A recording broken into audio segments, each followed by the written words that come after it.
Tim over here with TLC Pressure Washing, and one thing that happens a lot, and I'm going to show you how I fix it, is you'll be utilizing a piece of equipment with a ball valve. This is a DN10 ball valve. It's one of the easiest ones most of the time to turn. The little nut will disappear, and if you lose it, you're screwed. So what you can do is either super glue something, you know, like this nut, or Loctite this nut on, take it off when you first get it, put some Loctite, put it back on, because once you lose that, this is a pain in the butt. But a lot of times what will happen is you'll be utilizing your wand, you'll be switching back and forth the tools, and all of a sudden it stops wanting to go in. So normally you put it in, it should slide right in. And see how that's not sliding right in? I have to twist it until it clicks in. And then to get it off, it won't just pull right out. You have to kind of twist it off. So, and that's a great demonstration. That's the problem I'm having. So, there's a couple different ways you can fix it. Number one, you can just change this out. So that's one issue.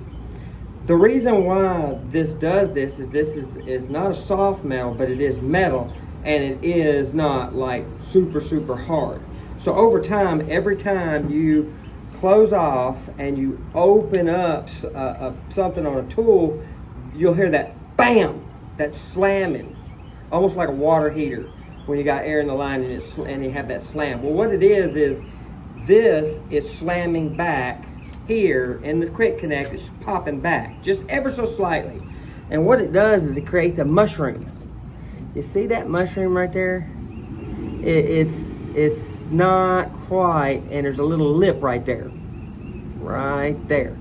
And that's just from it going bam, bam, bam. What it is on your females, you have those little bitty thing of balls that hold the quick connect in, and then this is, because if you look really closely, you can see little divots. Now it's pretty uniform because it never goes in the same way. It's always turned a little bit.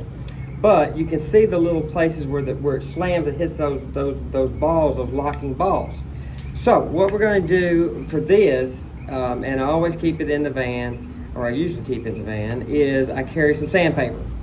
So what I'm going to do is I'm going to come and I'm going to sandpaper this down and essentially grind it down.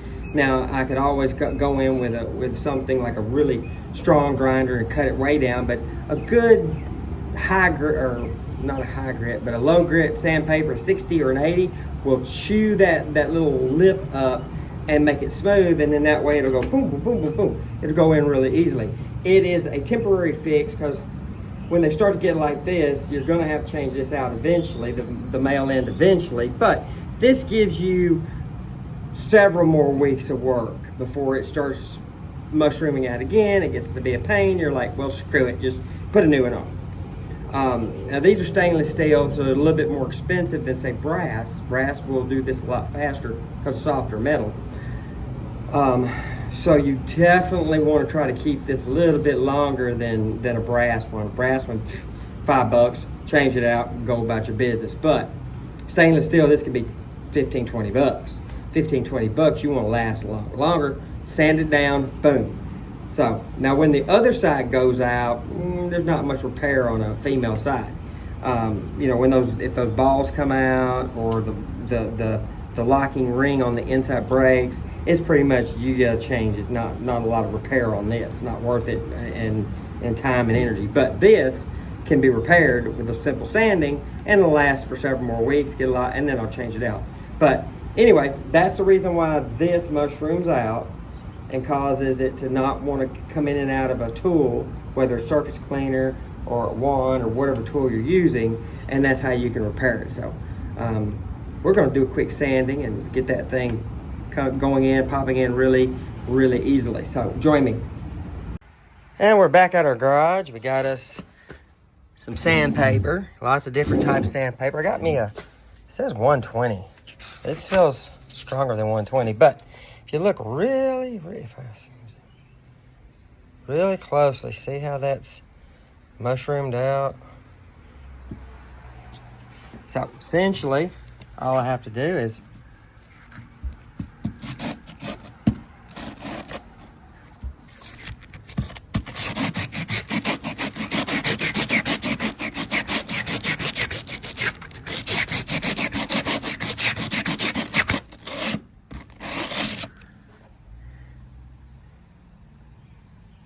It's taking that little lip off. It's hard to focus, especially up close. Really hard to focus up close.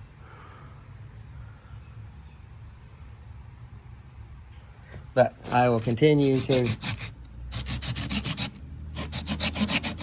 do that all the way around.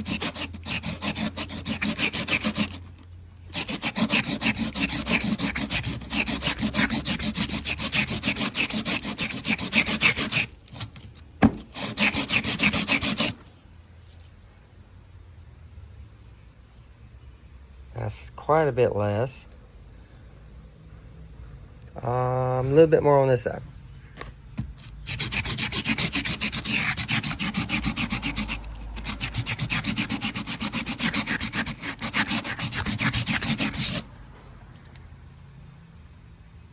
Now let's test that and see how that goes into the surface cleaner. Alrighty, let's see if I took off enough. That should pop in. Boom.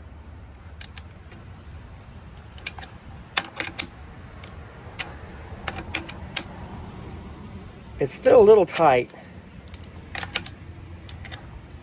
in certain spots. I'm testing lots of areas, like there, it's a little tight. So I'm going to take just a hair more off, and and you probably can't see it on the video. It's very difficult to see, but if you look at the bottom, you can see little bitty pot marks right there, where the little locking balls, which are those little balls inside, have made a little indentation. I'm going to take a little bit more off. That'll work. Definitely work on my gun if it works on the one that's giving me issues. But I'm going to take just a shade more off so it's a little smoother. So that's a repair. That took 10 seconds. That's the reason why I usually keep a thing of sandpaper in the vehicle, and instead of doing it on a flat surface, I just boom, and it fixes it, and then you just keep on trucking. Don't stop at all. Next thing I'm going to do is probably go ahead and replace the O-ring, because this is beginning to get a little bad, and might as well do it now while I'm working on it. And we'll look at how it's chewed up from, you know, piece of equipment going in and out, that same snap movement. We'll do that right here in just a second. Tim Moore, TLC Pressure Washing.